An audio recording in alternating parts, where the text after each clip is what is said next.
The family that vacations together stays together. At least, that was the plan. Except now, the Dastardly desk clerk is saying he can't confirm your connecting rooms. Wait, what? That's right, ma'am. You have rooms 201 and 709. No, we cannot be 5 floors away from our kids. The doors have double locks. They'll be fine. When you want connecting rooms confirmed before you arrive, it matters where you stay. Welcome to Hilton. I see your connecting rooms are already confirmed. Hilton, for this day. This episode is brought to you by Indeed. Stop waiting around for the perfect candidate. Instead, use Indeed sponsored jobs to find the right people with the right skills fast. It's a simple way to make sure your listing is the first candidates see. According to Indeed data, sponsored jobs have 4 times more applicants than non-sponsored jobs. So go build your dream team today with Indeed. Get a $75 sponsored job credit at Indeed.com/podcast. Terms and conditions apply. La policía en Turquía ha recuperado una Biblia que se cree que tiene miles de años de antigüedad. En el mundo de los escritos antiguos, algunos libros son como cápsulas del tiempo que contienen historias del pasado. Una Biblia antigua recientemente descubierta está causando conmoción hondea a través de las comunidades cristianas y ateas en todo el mundo.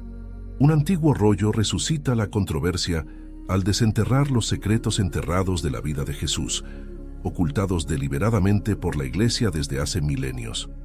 La Biblia, como un texto sagrado fundamental para el cristianismo, tiene una importancia y un misterio que trascienden el tiempo y el espacio. No es una Biblia cualquiera. Tiene secretos impactantes e historias aterradoras que ahora se revelan al mundo. ¿Qué está escrito exactamente en esas páginas y por qué es importante para cada persona religiosa en todo el mundo? Profundicemos en este misterioso libro y descubramos los escalofriantes misterios que esconde el libro de San Bernabé a lo largo de sus vidas. Los cristianos se han sumergido en las narrativas que se encuentran dentro de la Santa Biblia, tanto a través de tradiciones orales como de lecturas personales. Esta sagrada escritura, compuesta por el Antiguo y el Nuevo Testamento, relata eventos que sirven como testamento de la existencia de Jesús y su estancia terrenal. A pesar de divergencias menores entre los textos y autores, la narrativa general se alinea para establecer la presencia histórica de Jesús. En un giro cautivador, la comunidad cristiana mundial se conmovió con el descubrimiento de una Biblia de 2000 años de antigüedad que desafiaba las creencias convencionales, particularmente relacionadas con la crucifixión de Jesús. Descubierta no en el sentido convencional de una Biblia, sino más bien como un libro documentado atribuido a San Bernabé, un colaborador cercano del apóstol Pablo, este antiguo texto fue revelado durante la frustración de los ladrones de antigüedades que intentaban contrabandearlo junto con otros tesoros invaluables. Cada página de este intrigante hallazgo está hecha de piel de animal y adornada con escritura en una escritura difícil de replicar, escrita en siak, un dialecto arameo considerado el idioma nativo de Jesús. Este libro cuenta con un valor estimado de $20 millones. Los especialistas examinaron meticulosamente el antiguo artefacto, que data de entre hace 1500 y 2000 años, posiblemente incluso más. Pero no es solo la edad y el valor lo que hace que este descubrimiento sea notable. El contenido de las páginas desafía las expectativas y ofrece una perspectiva única de las narrativas históricas y religiosas. Los misterios incrustados en este texto antiguo continúan capturando la imaginación de eruditos y creyentes por igual, añadiendo una capa adicional de intriga al tejido del cristianismo. Curiosamente, este Evangelio de Bernabé es un manuscrito que lanza una bola curva a la conocida narrativa bíblica. Según este texto, afirma un alejamiento radical de la creencia ampliamente aceptada de que Jesús fue crucificado. En cambio, propone un escenario alternativo en el que Judas, no Jesús, se enfrenta a la cruz y Jesús, desafiando los relatos convencionales, ascendió al cielo mientras aún estaba vivo, lo que agrega otra capa a la intriga. Es la afirmación dentro del Evangelio de Bernabé que desafía la esencia misma de la doctrina cristiana tradicional. Aquí, Jesús no es reconocido como el Hijo de Dios, sino más bien como un profeta encargado de transmitir la palabra de Dios. Además, el libro adopta una postura audaz al acusar al apóstol Pablo, una figura prominente en la historia cristiana, de ser un impostor. Lo que amplifica la intriga es la estrecha asociación entre San Bernabé, que se cree que es el autor, y el apóstol Pablo. Esta contradicción llama la atención entre los eruditos e historiadores bíblicos, lo que genera preguntas sobre la autenticidad del Evangelio de Bernabé, revelando una capa de investigadores de misterios. La reflexión sobre la omisión de detalles del Evangelio de Bernabé durante la formación del Nuevo Testamento plantea una pregunta intrigante sobre la intencionalidad detrás de las decisiones del concilio responsable de elaborar la Biblia.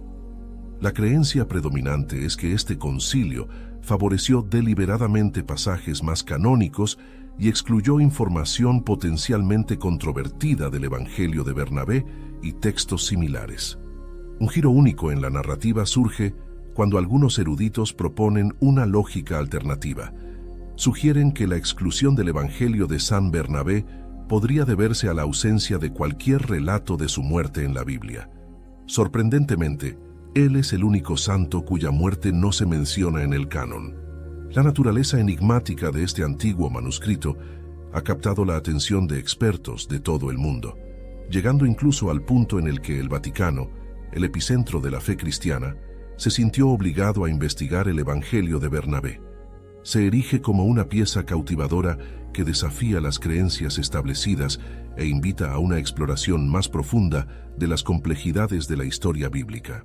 Además, los académicos que han examinado el contenido del libro han llegado al consenso de que la Biblia es realmente un elemento histórico, aclarando el escepticismo que había persistido entre muchas posesiones demoníacas. El encanto de la Iglesia Católica ha perdurado, atrayendo a la gente con su historia arraigada en la fe, mientras que gran parte de esta historia es ampliamente documentada. Hay rincones menos conocidos, como las escrituras antiguas y el arco apostólico del Vaticano, que se extiende por 53 millas. Este archivo es un descubrimiento que forma parte de decenas de miles de libros que posiblemente narran eventos históricos pero envueltos en misterio. A pesar de ser el libro más grande del mundo, con aproximadamente 5.000 millones de copias en circulación, la versión original contenía más libros que las ediciones actuales. Esta anomalía ha provocado intriga, con 14 textos de la Biblia original que permanecen sin revelar en las versiones contemporáneas. La ausencia de estos textos plantea preguntas sobre lo que podrían ocultar las instituciones religiosas. A medida que la gente se dio cuenta de esto, Every story you love, every invention that moves you, every idea you wished was yours, all began as nothing. Just a blank page with a blinking cursor, asking a simple question. What do you see? Great ideas start on Mac. Find out more on apple.com/Mac. Okay, Chad, today you're gonna drive the all-electric Toyota BZ. But my electric vehicle phobia. I'm not ready, Dr. Ross. I believe in you. Oh my gosh. We're inside it. Try to take deep breaths, okay? The ventilated seats, they're touching me. You can do this, Chad. Drive the car. How do you feel, Chad? I feel cured. Woohoo! I'm doing it! I'm doing it! The all-electric BZ. One drive can change your mind. Toyota. Let's go places. Dripping in gold? That's cool. Dripping in Velveeta's supremely creamy golden cheesiness? That's respect. Elevate your drip with Velveeta's range of outrageously delicious dips and dishes. Shells, cheese, melty blocks, and heat and eat queso that go all in on indulgence. Flex on your fam with a creamy, cheesy masterpiece and go all in on what you love with Velveeta. Respect the drip and satisfy your cravings. Bring home the drip with Velveeta. Comenzó una exploración más profunda de estas historias y textos antiguos, particularmente aquellos que giran en torno a seres misteriosos que han capturado la imaginación de muchos. La búsqueda de comprender estos enigmáticos cuentos agrega una capa adicional de fascinación al intrincado tejido de la historia religiosa. El concepto de posesión demoníaca sugiere que el comportamiento de un individuo podría estar influenciado por un demonio o un espíritu que lo obliga a realizar acciones contra su propia voluntad. Aquellos que afirman haber experimentado posesión comúnmente describen síntomas como pérdida de memoria, pérdida de autocontrol y escuchar voces. En el ámbito de lo demoníaco, entidades como Balik han dejado su marca, apareciendo en varias películas e inspirándose en textos del siglo XVII. Contrariamente a su representación en pantalla, Balik, como se muestra en la clave menor de Salomón, no es más que un ser potente capaz de ordenar a múltiples serpientes que lleven a cabo sus órdenes. Este antiguo libro, descrito por los historiadores como una mezcla de hechizos, trucos mágicos, misterios naturales y sabiduría antigua, profundiza en la extensa tradición que rodea a Balik. Lo que se suma a la intriga es la existencia de innumerables seres similares que aparecen en varias novelas. Muchas de estas entidades se han desvanecido en la oscuridad de la historia o han sido ocultadas deliberadamente. Abunda la especulación de que hay volúmenes ocultos dentro del puerto del Vaticano. Secretos no contados que probablemente nunca serán expuestos a la luz del día. El misterio que rodea a estos seres arcanos y su posible conexión con textos históricos crea una narrativa cautivadora que invita a la exploración de los reinos de lo desconocido. En Italia e Irlanda, los expertos religiosos, incluidos los sacerdotes vaticanos y anglicanos, están de acuerdo en que la posesión demoníaca se ha convertido en una preocupación importante en la cultura contemporánea. Sin embargo, tanto las figuras religiosas como los profesionales científicos enfatizan la nota de advertencia sobre el posible abuso espiritual. El padre Dino, un exorcista proveniente de Sicilia, reconoce el debate en curso dentro de la Iglesia sobre las creencias en los exorcismos. Destaca la importancia del entrenamiento en exorcismos y reconoce que incluso los exorcistas cometen errores. Por otro lado, el padre Collins en Irlanda señala la creciente demanda de orientación y asistencia por parte del pueblo irlandés para lidiar con fuerzas demoníacas percibidas, una demanda que ha surgido en los últimos años. Haciendo referencia a varios incidentes en el Nuevo Testamento, se destaca que Jesús, según los relatos bíblicos, expulsó los demonios de los afligidos. Por otro lado, algunos sacerdotes católicos clasifican la posesión en diferentes tipos. La obsesión está marcada por una irracionalidad repentina, pensamientos obsesivos y un deseo de autolesionarse que a menudo atormenta a los individuos en sus pesadillas. En las garras de la entidad, las víctimas pierden la conciencia, son obligadas a actuar contra su moralidad y se precipitan hacia desgracias. El concepto de posesión, tal como se reconoce, ocurre cuando Satanás u otro demonio toma el control total del cuerpo de una persona, utilizando como un recipiente contra su voluntad. En el catolicismo, hay una perspectiva que considera a la víctima parcialmente responsable, sugiriendo que pueden haber hecho algo para permitir que el poder de Satanás entre en sus vidas. La exploración de estos fenómenos espirituales dentro de los círculos religiosos agrega capas de complejidad e invita a la contemplación de las líneas borrosas entre la fe, lo sobrenatural y la responsabilidad individual. Cuando los demonios toman residencia en objetos, animales o casas, se denominan infestaciones. Por otro lado, la sujeción ocurre cuando un individuo voluntariamente renuncia al control de su libre albedrío, permitiendo que su cuerpo sea utilizado como un recipiente para propósitos impíos. Los signos de posesión abarcan no solo lo extraño, como la fuerza sobrehumana, sino también lo paranormal, como la capacidad de hablar en idiomas extranjeros, conocimiento de información oscura sin el conocimiento de la víctima, expresiones de herejía, rabia desenfrenada y malas palabras excesivas. La doctrina católica enfatiza que la posesión demoníaca a veces puede ser errónea para problemas de salud mental y advierte contra la confusión de los dos. Los remedios considerados para la posesión están estrictamente permitidos bajo la supervisión autorizada de un obispo, siguiendo pautas meticulosas. Sin embargo, en la práctica, estas reglas a menudo se pasan por alto y muchas personas buscan la ayuda de exorcistas no oficiales en lugar de navegar por los canales burocráticos requeridos para la aprobación del Vaticano. Esta búsqueda clandestina de alivio espiritual señala el desconocimiento del mundo del exorcismo y la intervención demoníaca. El Evangelio de Tomás está entre las primeras escrituras cristianas excluidas del Nuevo Testamento. Pocas cosas han cautivado e intrigado tanto a los lectores contemporáneos como el Evangelio de Tomás. La fascinación es fácilmente evidente.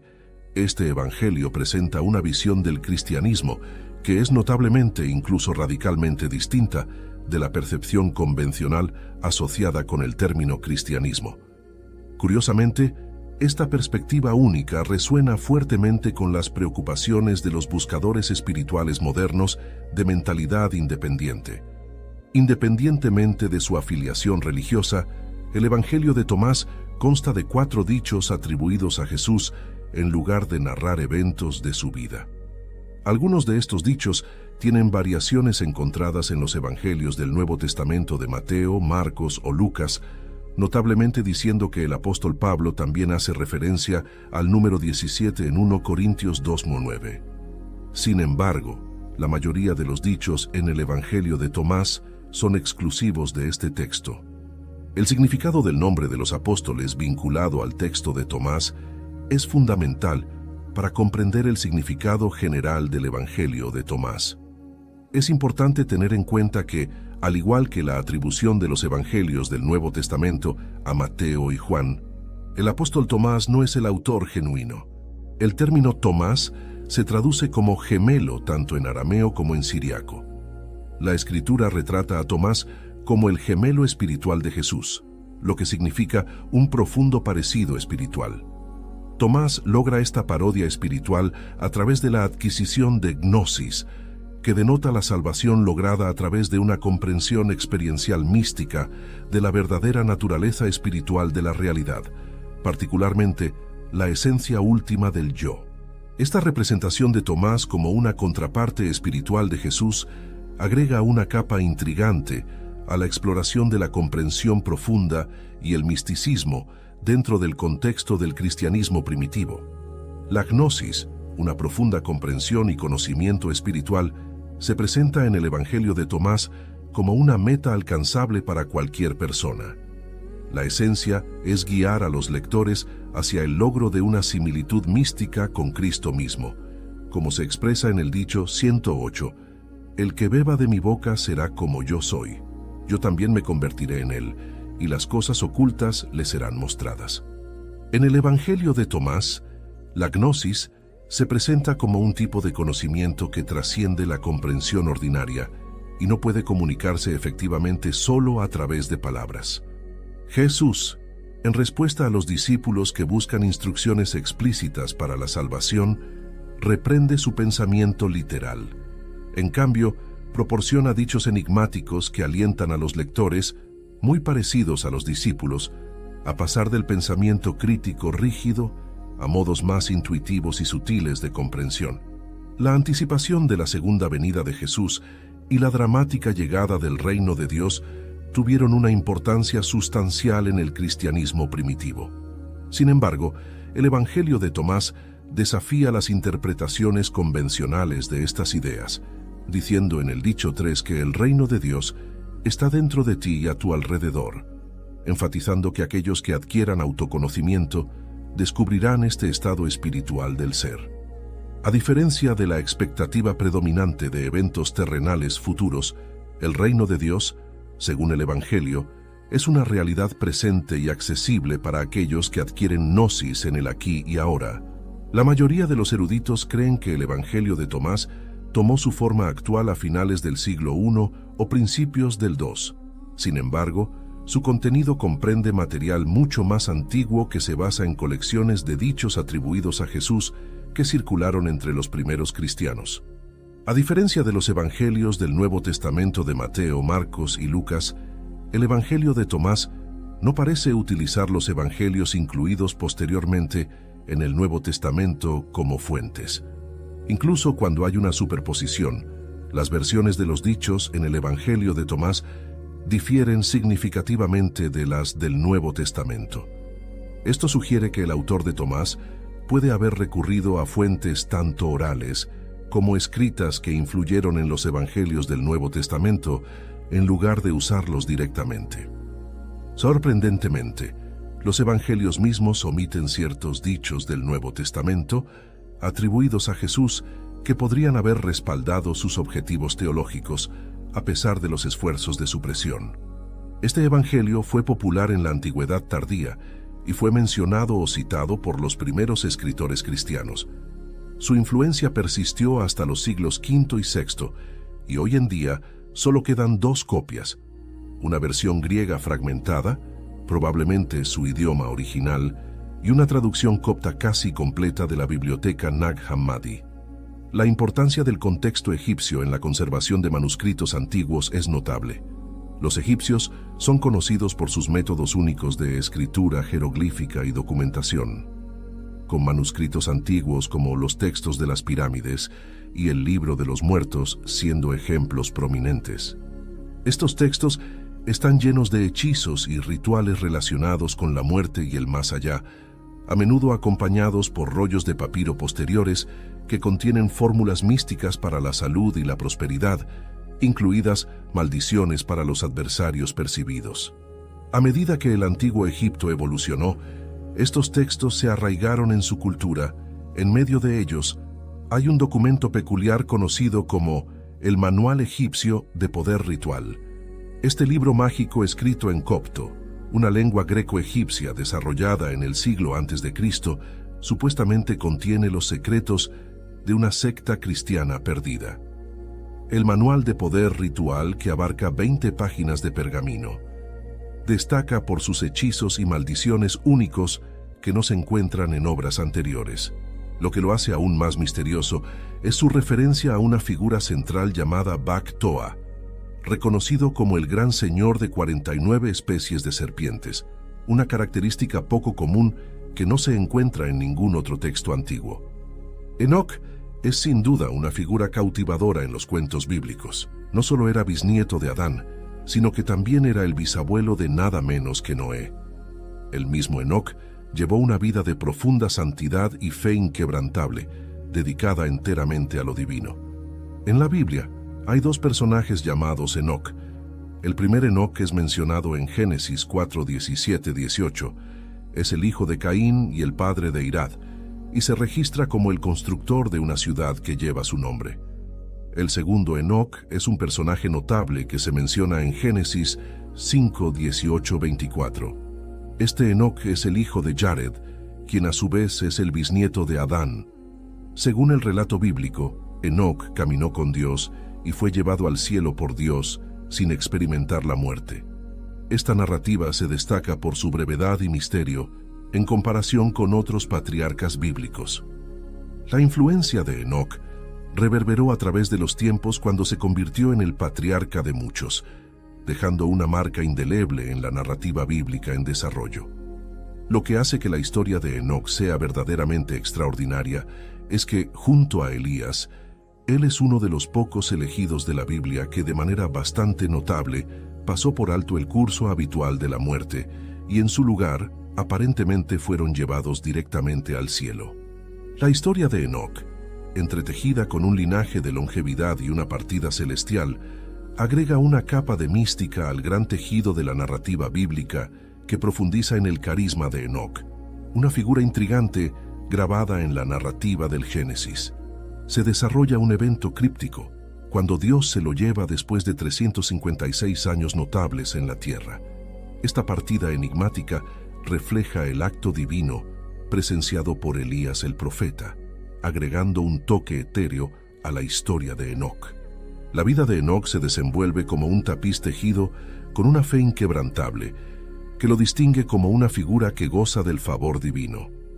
El extraordinario afecto de Dios por Enoc trasciende el curso ordinario de la mortalidad, evitándole los golpes de la muerte, una gracia rara y notable extendida a muy pocos más allá del guión bíblico.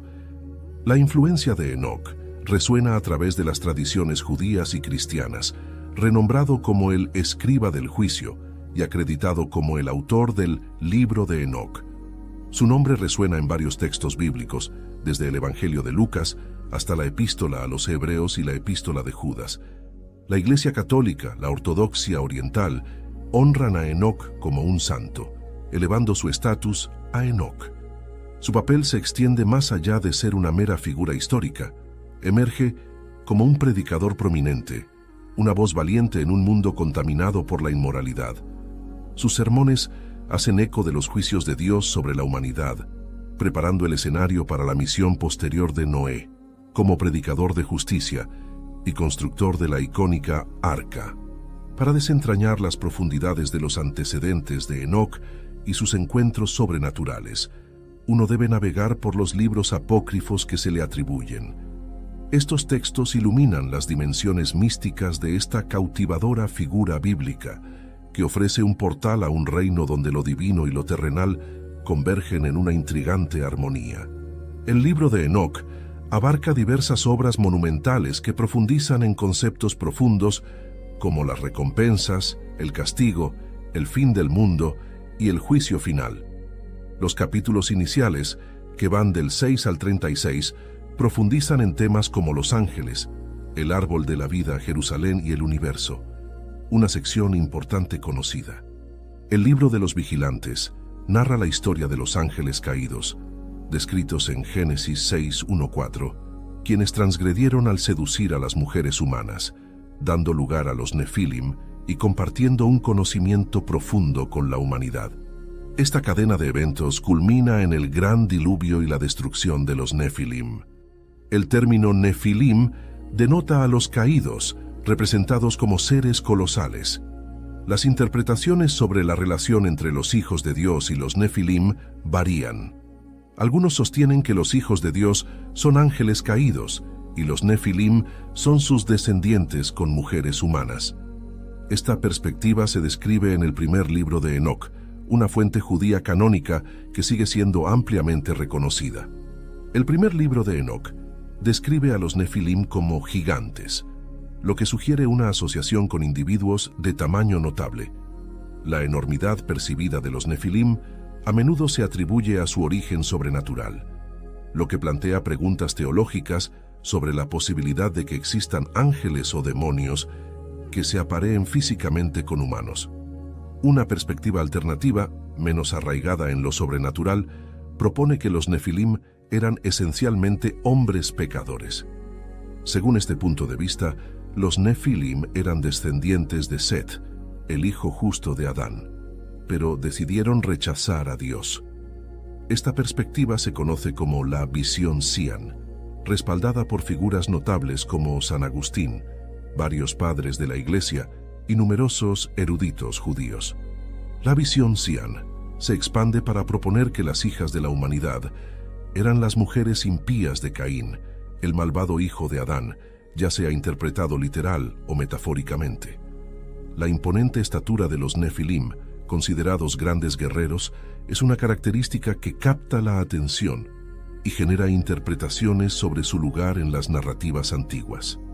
El libro de Enoc toma un giro intrigante en su segunda mitad con las parábolas de la similitud, un relato apocalíptico que profundiza en las profecías sobre el Hijo del Hombre y el Anciano de los Días. Estas antiguas profecías sobre Jesús se alinean estrechamente con narraciones bíblicas, que guardan un sorprendente parecido con los temas encontrados en el libro del Apocalipsis. Se desarrolla una exploración cautivadora en el libro astronómico que proporciona detalles intrincados sobre las estrellas y sus importantes funciones. La sección de la visión de la fantasía sirve como una profunda profecía que expande la totalidad de la historia humana, navegando desde el principio de los tiempos hasta el fin de los tiempos y el juicio final. Su precisión al pronosticar eventos del pasado, presente y futuro agrega un aire de misterio y asombro al establecer paralelos con la estructura del libro de Daniel. La sección de profecía de la semana se desarrolla revelando una narrativa provocadora. La porción final actúa como una guía reflexiva, donde Enoc imparte lecciones de vida y sabiduría, enfatizando nuestra responsabilidad inherente ante Dios en una revelación sorprendente. Las partes de Noé del libro revelan una historia de Noé no revelada previamente, profundizando en la misión de Noé de salvar a la humanidad y arrojando luz sobre los dolores experimentados por su padre Lamec y su abuelo Matusalén. A pesar de la singularidad de cada composición, un tema común atraviesa todas ellas: el castigo inminente de los malvados y las bendiciones derramadas sobre los virtuosos. El libro de Enoc contiene referencias intrigantes que parecen divergir de las narraciones presentadas en la Biblia. Mientras que la Biblia afirma que Enoc ascendió al cielo mucho antes del nacimiento de Noé, se desarrolla un giro interesante en Enoc 10:1-3, donde Noé es mencionado inesperadamente en un encuentro divino. Descrito en la Biblia, el Santísimo habla con Lamec, su hijo, en presencia de Uriel, instruyéndole a transmitir un mensaje crucial a Noé. Este mensaje predice un diluvio cataclísmico que barrerá toda la tierra, borrando todo a su paso. El misterio se profundiza, ya que la Biblia nunca explica el regreso de Enoc a la tierra después de su ascenso al cielo. Surge la pregunta de cómo Enoc poseía conocimiento sobre Noé y el diluvio inminente, si en realidad fue el autor del libro de Enoc. En el libro de Enoc surge una revelación cautivadora que culpa de la contaminación de la tierra a un demonio llamado Zasil, según se menciona en el capítulo 10:8-9. Se alega que Zasil, bajo influencia demoníaca, impartió conocimiento que condujo a una maldad generalizada que contaminó toda la tierra. Curiosamente, la Biblia menciona exclusivamente a Lucifer, también conocido como Satanás o el Diablo, sin profundizar en demonios con nombres adicionales. Mientras que otros demonios pueden existir, sus identidades permanecen sin revelar, y Satanás carga sobre sus hombros la culpa de los problemas del mundo como la fuente del pecado. Las palabras de Jesús en 1 Juan 3:8 enfatizan el papel de Satanás como iniciador del pecado, y el Hijo de Dios se manifiesta con el objetivo de desmantelar su influencia malévola. Además, surge una revelación intrigante en las líneas 5-6 del libro de Enoc 13, que sugiere que los ángeles caídos experimentaron remordimiento por su transgresión. Esto contrasta marcadamente con la narrativa bíblica que afirma inequívocamente que Satanás y sus ángeles están destinados a la destrucción en el fuego del infierno.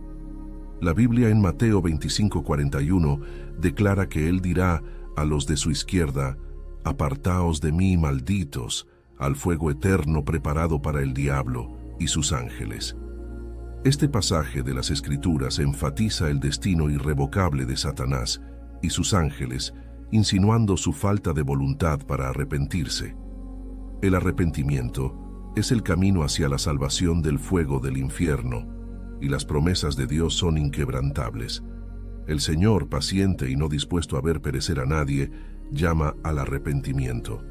El libro de Enoc introduce la noción intrigante de que los demonios no solo se arrepintieron, sino que también perdieron la capacidad de comunicarse con Dios después de su rebelión inicial. Afirman una incapacidad para levantar sus ojos al cielo o establecer contacto con lo divino. Sin embargo, surge una aparente inconsistencia cuando Satanás, en el capítulo 1, se involucra en comunicación directa con Dios en el cielo con respecto a un trabajo y su lealtad. La representación de Enoc de Dios en el cielo difiere de la descripción bíblica, ofreciendo una experiencia única y una perspectiva sobre el concepto del cielo. En el cautivador Apocalipsis 21:21 se pinta una imagen inspiradora del suelo de la ciudad celestial, adornada con la esencia resplandeciente del oro. Imagina una ciudad donde las mismas calles bajo tus pies no solo están pavimentadas con oro, sino también modeladas a partir de un luminoso vidrio translúcido que brilla con la pureza de este metal precioso. Profundizando más en las descripciones etéreas, el libro de Enoc, en su fascinante capítulo 14:10, revela una arquitectura celestial elaborada a partir del brillo del cristal. Es una visión que trasciende la imaginación terrenal, agregando capas de mística al reino celestial.